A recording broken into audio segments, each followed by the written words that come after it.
টাকার পেছনে Lankan premier league খেলতে ছুটলেন মোস্তাফিজ, তাসকিন ও হৃদয়।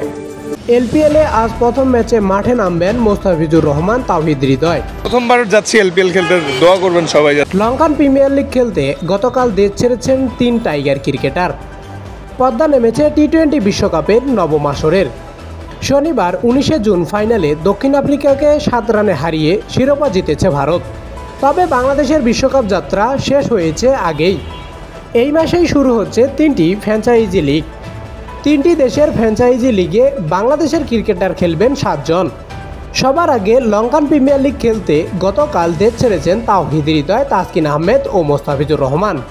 রোববার 30 জুন লঙ্কান প্রিমিয়ার লিগ খেলতে শ্রীলঙ্কার উদ্দেশ্যে দেশ ছেড়েছেন 3 টাইগার ক্রিকেটার। এবারের আসরে ডাম্বুলা সিক্সার্সের হয়ে খেলবেন তাওহিদ হৃদয় ও মোস্তাফিজুর রহমান, আর তাসকিন আহমেদ খেলবেন কলম্বো স্ট্রাইকার্সের হয়ে। এবার প্রথম লঙ্কান প্রিমিয়ার লিগ খেলবেন তাসকিন আহমেদ। দোয়া চেয়ে টাইগার পেসার বলেন, প্রথমবার এলপিএল খেলতে যাচ্ছি, দোয়া করবেন যাতে সুস্থ এবং ভালো থাকি। আজ রাত 8টায় পর্দা উঠছে লঙ্কান প্রিমিয়ার লিগের। লঙ্কান প্রিমিয়ার লিগের প্রথম ম্যাচেই আজ রাত 8টায় মাঠে নামবেন তাওহিদ হৃদয় ও মোস্তাফিজুর রহমান।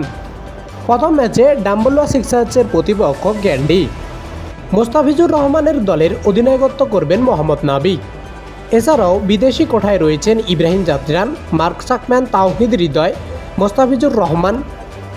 সব জায়গায় ভালো করতে হবে, সব জায়গায় ভালো করলে সব জায়গায় অপরচুনিটি আসবে।